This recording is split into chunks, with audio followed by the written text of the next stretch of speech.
Shalom, shalom, shalom, shalom. First, I want to give the praises and the glory to Yahweh, Bahasham, Yahushai, Bahasham, Bakar Kadash, and double honors to the apostles of Great Millstone. We're leaving this word in truth and spirit and sincerity. And salutations to my fellow Hebrew Israelite brothers and sisters that have been edified by the truth of the scriptures of who we are, the true children of Israel, and who the other nations are. Shalom, shalom, shalom. Let's see today's edification. Native American Indians' story of the flood. Native American Indians' story of the flood. So, I want you to listen to a bit of this documentary here. Right? They're going to tell you about, they call it the story of creation. Right? This is the Native American Indians, right? Which we know is the Northern Kingdom. Right? Which also referred to as the 10 lost tribes of Israel. And they're going to tell you what their ancestors told them thousands of years ago, right? Over 3,000 years ago, they said they was dating it back to around 2,500 years ago, right? But they said thousands of years ago, the story of creation. Now, some of the timeline that they're going to speak about in this documentary, I'm going to show you clips of it. Some of the timelines that they're talking about in this documentary is wrong. All right, but what I want to show you is how would they know the story? Well, how would they know the story of the flood if they weren't the children of Israel? How would they know that thousands of years ago when they first came to the Americas, as we know how they got there after their captivity under the Assyrian king Shalmaneser V, who took them into captivity. So anyway, listen to, I'm going to quickly play this. And then you tell me. Our ancestors navigated by the wind and stars, crossing vast oceans and mountain ranges, searching for new lands. Over thousands of years, our ancestors became astronomers and architects, philosophers and scientists, artists and inventors. We created distinct societies and built vast trade systems that covered 2 continents. In 1492, our world was changed forever, but we did not disappear. Today, the languages and teachings of our ancestors remain. And we know what happened in 1492. I mean, look at them. You tell me these are not Israelites. Just look at how they're dressing. Look at how they've got their head covers, their lamb, their fringes. Can you see the fringes that they've got on their garments? You tell me these are not the children of Israel, that these are not the Israelites. Now, what I liked, what he said at the beginning of this, when he said our ancestors traveled over many oceans to get there. So we know how the Northern Kingdom got there, right? I'm going to go back to it, but we're just going to quickly go to 2 Ezra chapter 13, right?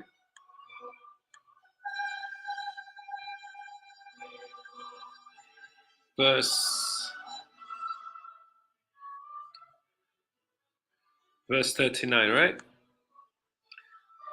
2 Ezra chapter 13, verse 39. And whereas thou sawest that he gathered another peaceable multitude unto him, all right? That's talking about Yahushai when he's going to come to deliver the elect of Israel, because as we always tell you, they're scattered to the 4 corners of the earth, to the 4 winds of the earth, right? Hence how the 10 lost tribes got to the Americas. Those are the 10 tribes, the Northern Kingdom, right? Referred to as the Kingdom of Israel, which were carried away prisoners out of their own land in the time of Hoshea the king, which is Hosea the king, right? Hoshea the king, which means Hoshea's name is the same as Joshua's name, which is the same as Yahushai's name, which just means deliverer. Hoshea has the same name, all right, as Yahushai, which Hoshea is Yahushai, whom Shalmaneser, the king of Assyria, led away captive, and he carried them over the waters, and so they came into another land. which was what they know as Assyria. The waters that it was carried over was the Euphrates River, right?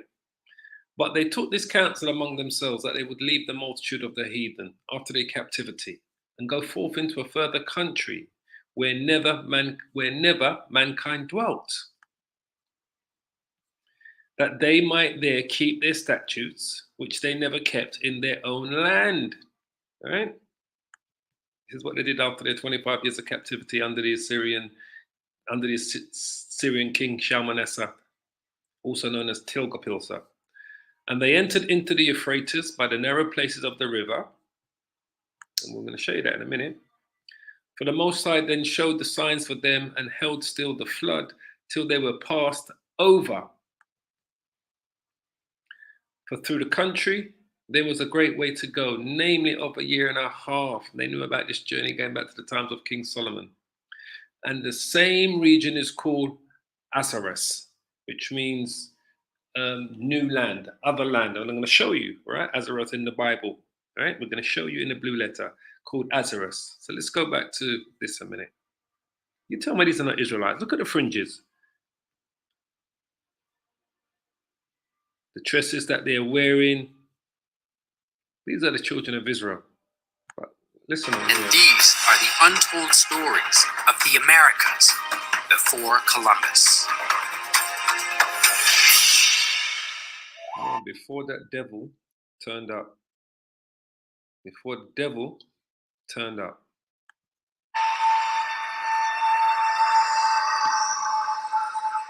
When did the first people arrive in the Americas?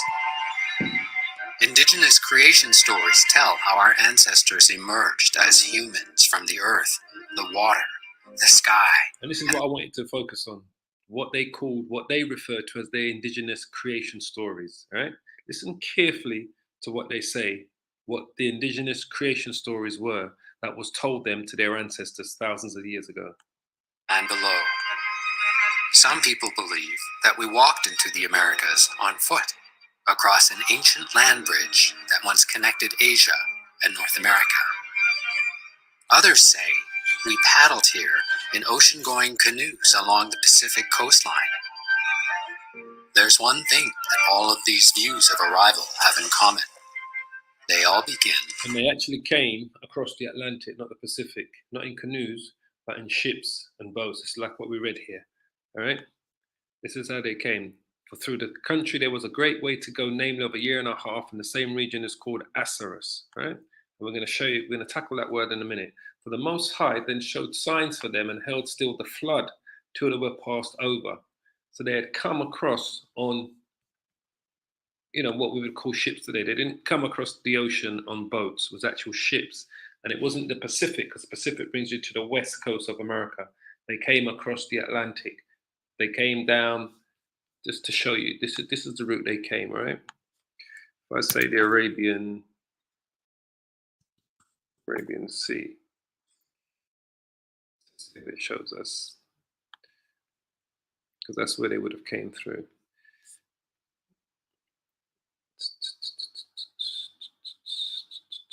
Just let me show them this map here, just so you can see. So this is, they're coming from here into the Arabian Sea, into the Indian Ocean, and then here's a better map here. So this is the route they would have came. They would have been in captivity here. They would have come down the Euphrates River, into the Persian Gulf, into the Arabian Sea, into the Indian Ocean. This is what the Lord said he held back the floods, around the Horn of Africa, into the Atlantic Ocean, into the Americas. That's the route they took, right? They didn't come this way. They didn't come from the Pacific Ocean way. They came this way. They didn't go that way.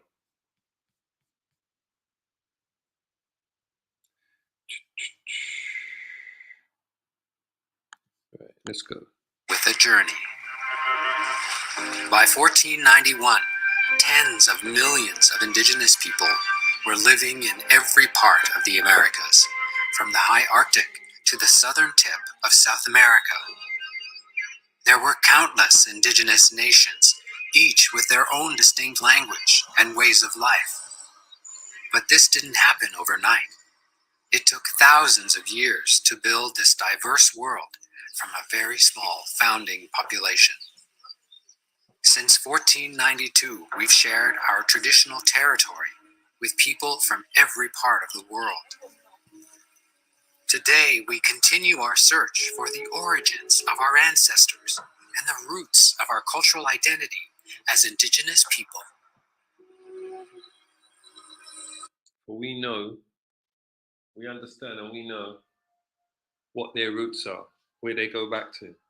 They've lost a lot of their heritage, just like the Lord said, we're going to discontinue you from your heritage, Israel, during the capture of the Americas by these Europeans, by these Edomites. So the minute Columbus stepped foot into the West Indies, because Columbus didn't actually go into the Americas, he only came as far as the West Indies, Cuba, what we know as Cuba and Haiti, Dominican Republic, to the islands in the West Indies. But once these devils got to the Americas, that was it. That was the beginning of them losing their identity. All right? But we know who they are. These are the 10 lost tribes of Israel. This is the northern kingdom.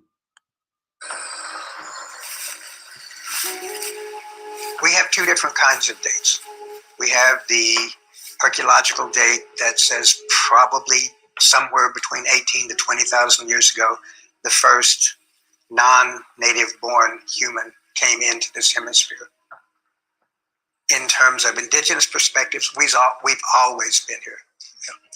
Philosophically, we've never been anywhere else. Well, they've not always been there, and it's not 20,000 years ago. It's roughly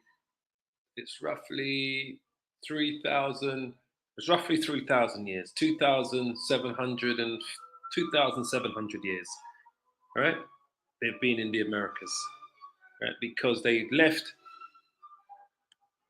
What Ezra's wrote here, this took place when King Shalmaneser entered into the Euphrates by the narrow places of the river. This took place, this captivity. Let's go back a verse.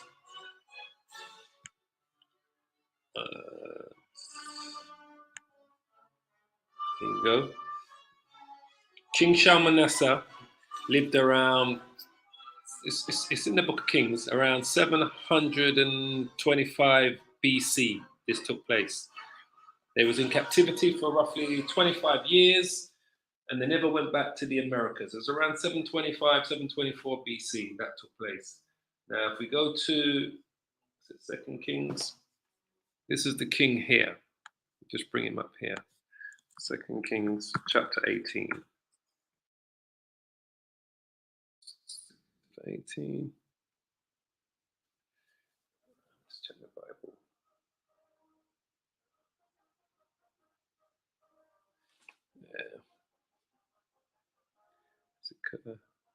Yeah, here it is, yeah. Because I'm seeing Hezekiah's name, but Hezekiah was king of Judah. So it says here, and it came to pass in the 4th year of King Hezekiah, which was the 7th year of Hoshea, the son of Elah, king of Israel, that Shalmaneser, the king of Assyria, came up against Samaria and besieged it. And at the end of 3 years, they took it, even in the 6th year of Hezekiah. This is the 9th year of Hoshea, king of Israel. Samaria was taken. And the king of Assyria did carry away Israel, which is the northern kingdom, unto Assyria, and put them in Hala and in Harbor by the river of Gozan and the cities of the Medes, because they obeyed not the voice of the Lord their power, Yahweh, but transgressed his covenant and all that Moses, the servant of Yahweh, commanded, and would not hear them nor do them. So that's when it goes back to this captivity that we're speaking of, right? That Ezra is referring to here. That's king. That's the same king there, Shalmaneser, that took them. So this is the journey that they took to the Americas, but they took this counsel to themselves that they would leave the multitude of the heathen, which was the Assyrians, and go forth into a further country where mankind dwell. So let's just quickly go back here. Every indigenous nation has its own creation story. Listen carefully. These stories have been passed down from generation to generation for thousands of years.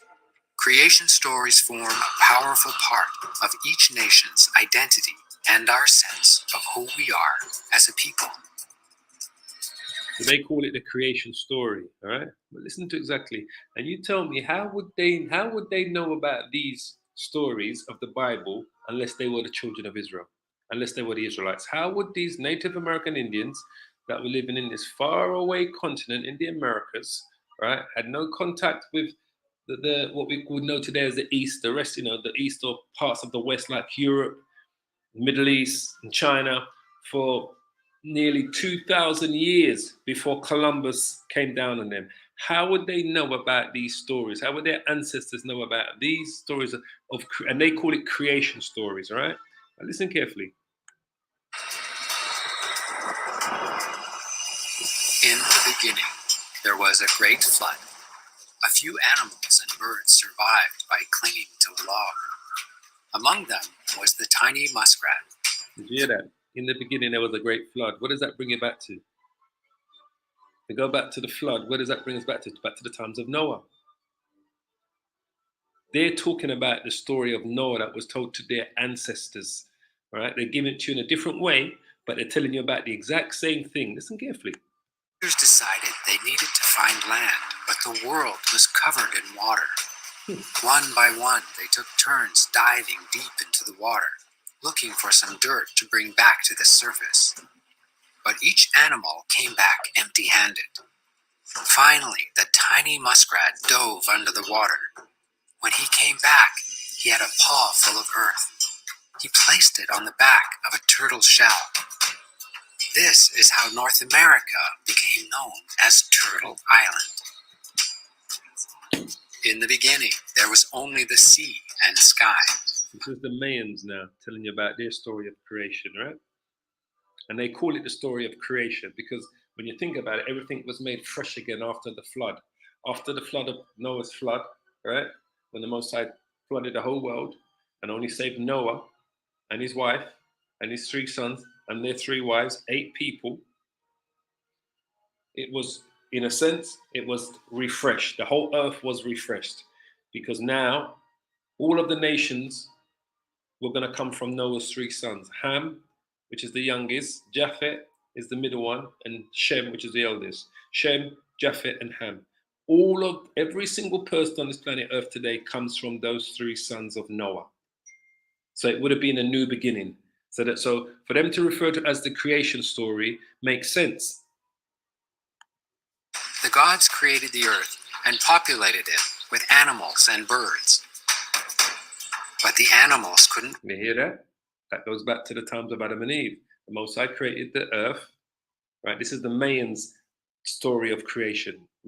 Before we saw the Anawebi tribe, this is the Mayan tribe, right? The Mayans. Same thing that the Bible tells you. The Most High and the angels created the earth, the animals, the people. Listen to what it says. So they decided to make humans. The first humans were made from mud, but they fell apart too easily. What does the Bible say? Now, they may be taking this literally, and the humans were made out of the ground, right? By the angels. Now, what does it say in the Bible? Go back to Genesis 2. This is 2. And it says here,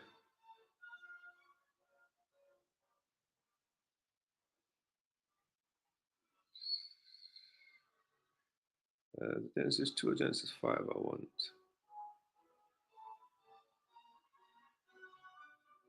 The heavens and the earth were created in a day and filled and grew. Was arranged in the third midst of the water. Yeah, here it is. Genesis 2 and 7.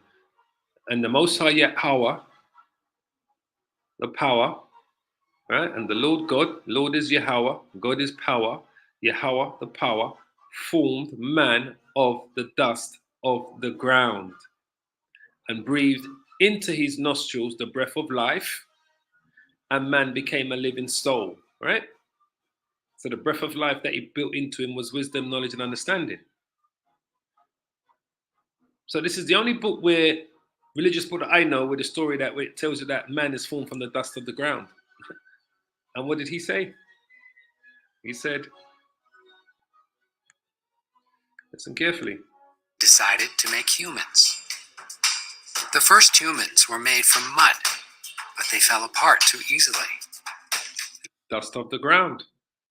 How would they know about these stories of creation unless these people were Israelites?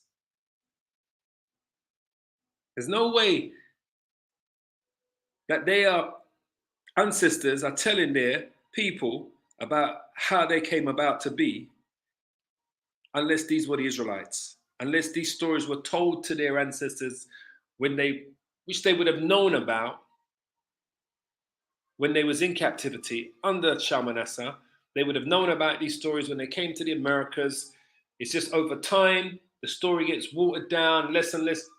It's been told less and less and less. So we're only hearing bits and pieces of it. But there's no way on Yahweh Bashim Hawashai's earth would these Native Americans Indians be telling you about the story of creation that directly aligns with the Bible story of creation unless these were the Israelites. The gods made humans from wood, but they had nothing in their minds, so they destroyed them in a flood. Finally, did you hear that? So he destroyed them in a flood. Now, when he said, oh, he made them out of wood, I always say about that some parts of the story will have got convoluted with other things. When they said, oh, they made men out of wood, because we know men wasn't made out of wood, right? We come out of the dust of the ground, all right? But it's what he said after that. Listen carefully what he says after that, when he says men were made out of wood. What's happened to them? Finally, the gods made humans out of maize dough.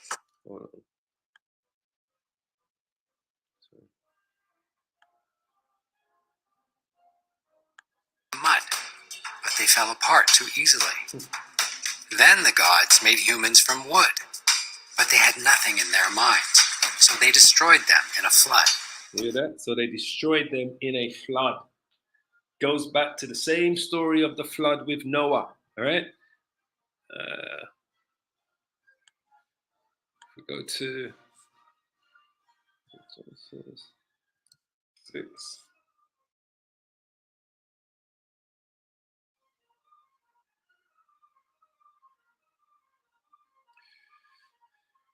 Yeah, Genesis 6, here you go. And the Most High said unto Noah, that the end of all flesh is come before me, for the earth is filled with violence through them. And behold, I will destroy them with the earth. Make thee an ark of the gopher wood. Rooms shalt thou make in the ark, and shalt pitch it within and without, and pitch. And this is the fashion which thou shalt make it. Of the length of the ark shall be 300 cubits, the breadth of it 50 cubits, and the height of it 30 cubits. All right? So a window shalt thou make to the ark. In a cubit shalt thou finish it above. And the door of the ark shalt thou set in the side thereof, with lower, second, and third stories shalt thou make it. And behold, I, even I, do what? Bring a flood of waters upon the earth to destroy all flesh, wherein is the breath of life from under the heavens, and everything that is in the earth shall die. How the hell would they know about the story of the flood unless they wasn't the lost 10 tribes of Israel?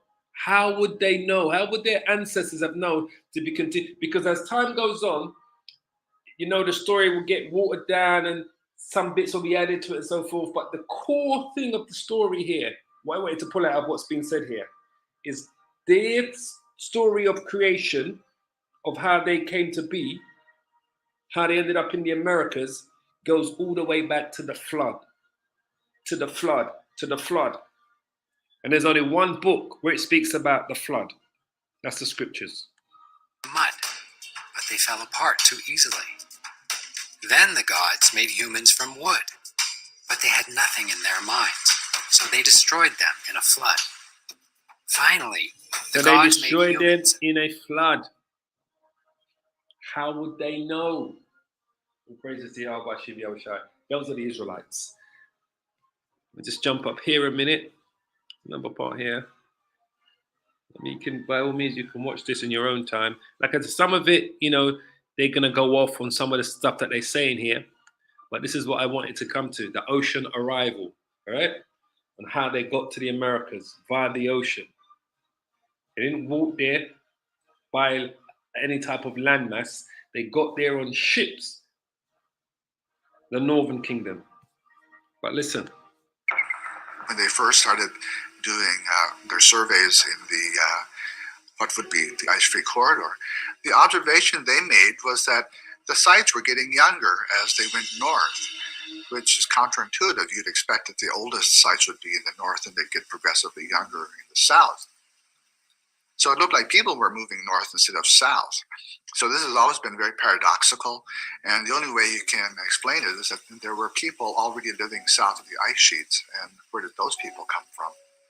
The recent discovery of an ancient village and campsites in the Americas that are more than 14,000 years old supports a new theory that people first arrived by boat along the Pacific coastline of North and South America. Like I said, they definitely got there by boat, but it wasn't by the Pacific. It was through the Arabian Sea, because the Pacific, they would have gone this way. All right? This is the route that they took. It's the same route that Solomon and his navy that he had at Tarshish took to go to the Americas roughly 250 years, 300 years prior to the Northern Kingdom being taken into captivity and going to the Americas after their time of captivity. They've not gone to the Pacific Ocean way. This is the route they went. Like I said, what I wanted to get from this is that they know that they came there by the ocean. They came there by the ocean on boats, on ships and boats to the Americas, just like how the Bible said, just like how Ezra said. But they took counsel amongst themselves that they would leave the multitude of the heathen, because this is where they was in, need to see, Euphrates.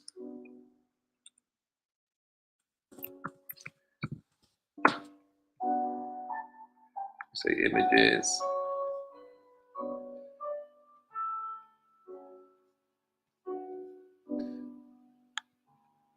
So that's where they would have come down, the Euphrates River, into the Persian, I believe that's the Persian Gulf. There was another bigger match. Yeah, he goes a better one. Into the Persian Gulf. From the Persian Gulf, they've come into the Arabian Sea, from the Arabian Sea, Indian Ocean, to the Atlantic Ocean, to the Americas. That's the route they took. So let's go back when it says here, but they took counsel amongst themselves that they would leave the multitude of the heathen and go forth to a further country which mankind never dwelt. That they might there keep their statutes, which they never kept in their own land. And they entered into the Euphrates by the narrow places of the river. That's how they came in, to the Euphrates. This is the Assyrian Empire here. It encompasses the Tigris River and the Euphrates River. It's what we know today as parts of Turkey, Syria, Iraq, Iran. This was all part of the Assyrian Empire, all right? Which was, if I say, Assyrian.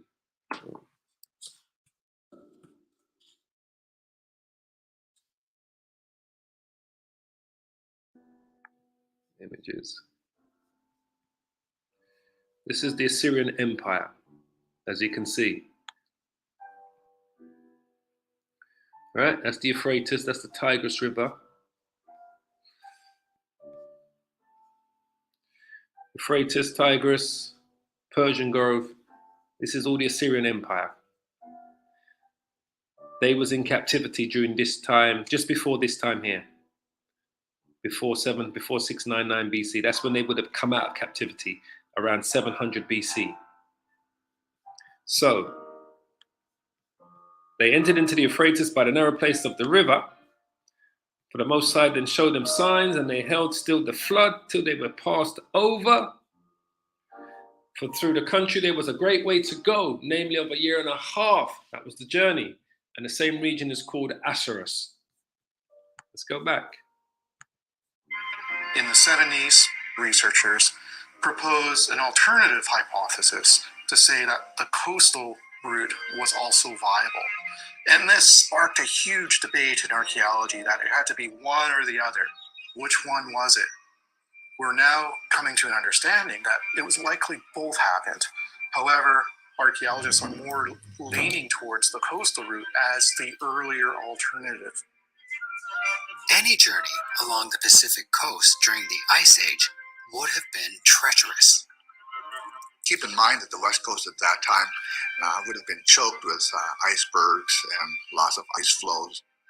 So for people to travel that way, they would certainly require some good ocean-going skills. And that's not out of the question, because we do know from the archaeological record in East Asia that as early as 40,000 years ago, people were able to make open ocean voyages. When people go on journeys like this, their destination is usually unknown to them. We may never know what compelled indigenous people to embark on this treacherous journey by sea. What is the history of humanity in North America? We have indications that humans were here, they were producing culture, they were burying their dead, they were becoming a part of the landscape, they were taking ownership of the landscape in their own way. Once arriving on land, these seafarers would have found themselves in a strange and foreign world, filled with unknown peril and promise. What did the scriptures say? The Bible says,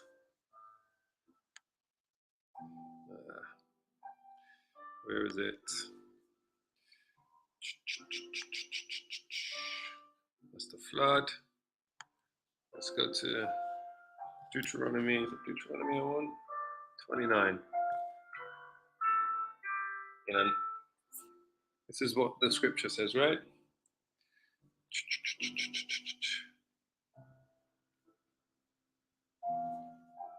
Deuteronomy chapter 29, verse 28. And the Lord Yahweh rooted them out of their land in anger and in wrath and in great indignation, and cast them into another land. That's what the word Asaretz means. Asaretz. As it is this day, as it is this day, Friday, September the 2nd, 2022, as it is this day. The word another land, just to show you, you've got here,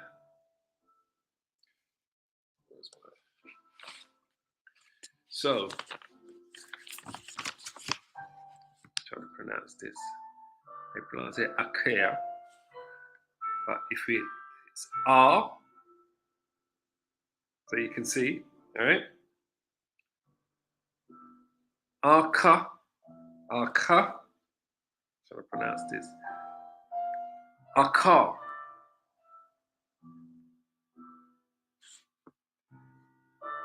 Akar. Akara. Akara, another.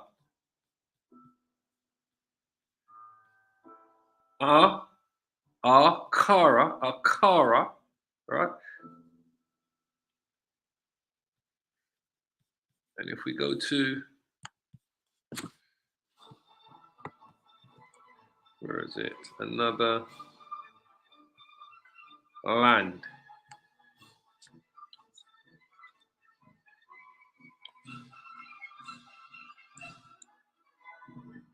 And this is probably the best way to show you it here in the word land, where it says, in here they pronounce it Eretz. Strong's H776. Eretz. Eretz.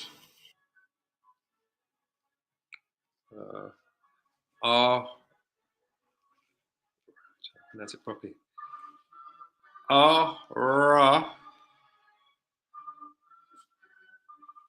Aratazar. Aratazar. So that would be R in the Hebrew. Ra Tazar. Aratazar. Aratazar, which is this word here. They've got it here in the English as Asaretz. Asaretz.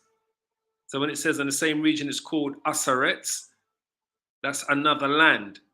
Land is called land, another land, Asaretz. If we go to the Hebrew, once again, they pronounce it Eretz. Eretz. That's how they pronounce Strong's it here. H776.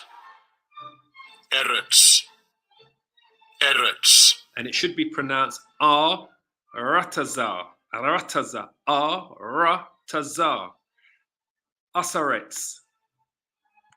Ar-Ratazar, which is Asaretz. That's why the prophecy says Asaretz here is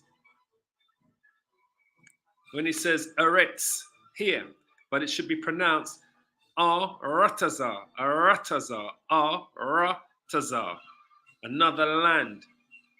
So the prophecy says, let's go back to it. And the Lord rooted them out of their land in anger and in wrath and in great indignation and cast them into another land as it is this day. It's all Bible prophecy. Those are the children of Israel. Now there's just one more part I want to show you in this before we shut this down.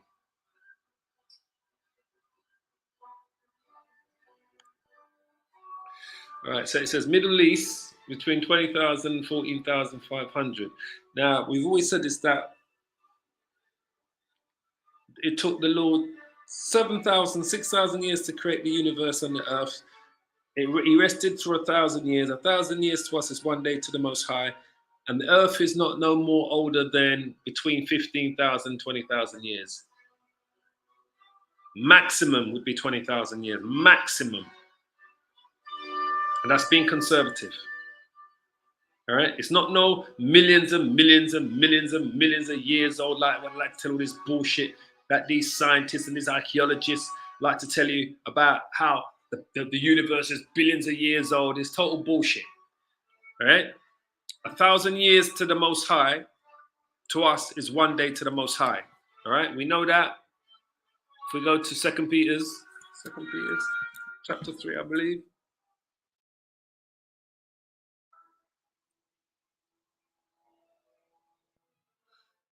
Yeah, 3 and 8. But beloved, be not ignorant of this one thing, because they want you to live in ignorance when they keep telling you about billions of years. That one day is with the Lord as 1,000 years down here, and 1,000 years as one day. So the maximum the earth could be would be 20,000 years old. That's the maximum, being conservative. But I want you to listen to this last bit here. Years.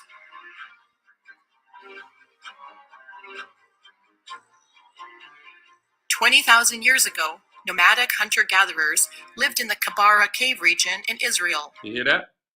They lived in the Kabara cave region in Israel, right? Now she's going to talk about the tools and the weapons that they were using to fight and to kill animals with, where they came from.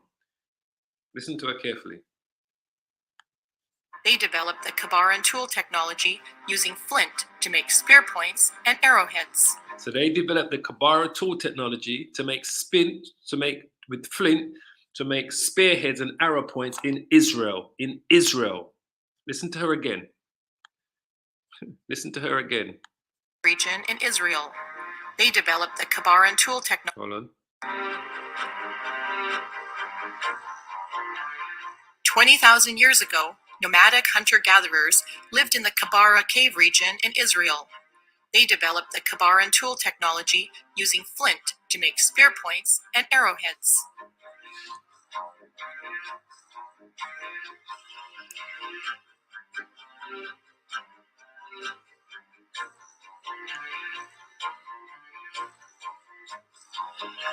The Solutrean tool industry emerged in Western Europe around 19,000 years ago.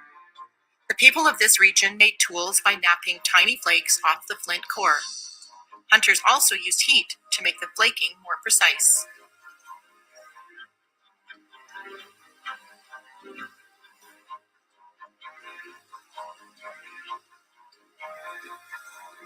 North America now, right? Like I said, the timelines, they're saying 13,000 years ago. We know that the Israelites came to America just under 3,000 years ago, not 13,000 years ago, all right? But listen to what she says.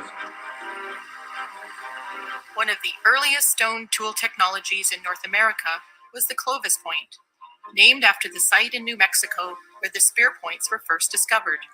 Exactly the same type of tools that they was making in Israel. You tell me this is not the Israelites. These are the same spearheads using the same flints, the same tools, flints to create the arrowheads and the spearheads for hunting that they was making in Israel. They called it the Kabara tool. But listen to her. The people who created these tools hunted a wide range of megafauna, including mammoths. Throughout the world, the different styles of tools that people developed determined the type and size of the game they hunted. As our ancestors settled throughout the two continents, creating hundreds of nations, languages evolved and diversified. And through these languages came stronger social and cultural identities. The Western Hemisphere is the most linguistically diverse region in the world. It's estimated that there were as many as 2,000 distinct languages spoken in the Americas in 1491. Each of these languages are part of a language family, connected through common words, grammar, and diction.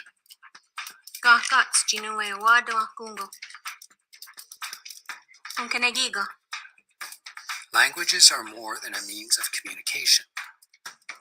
For ancient societies, they contain the cultural, historical, and traditional knowledge of a nation. Many of the languages spoken before 1491 are still in use today. Kay misin tialin ruas kay tukui kausaini.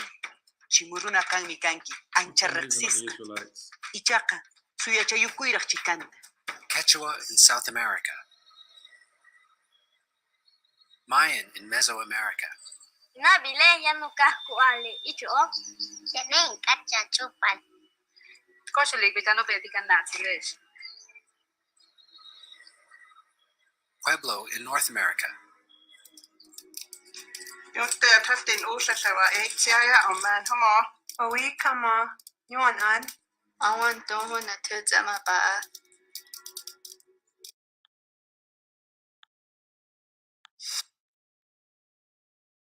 Get rid of this demons advertisement.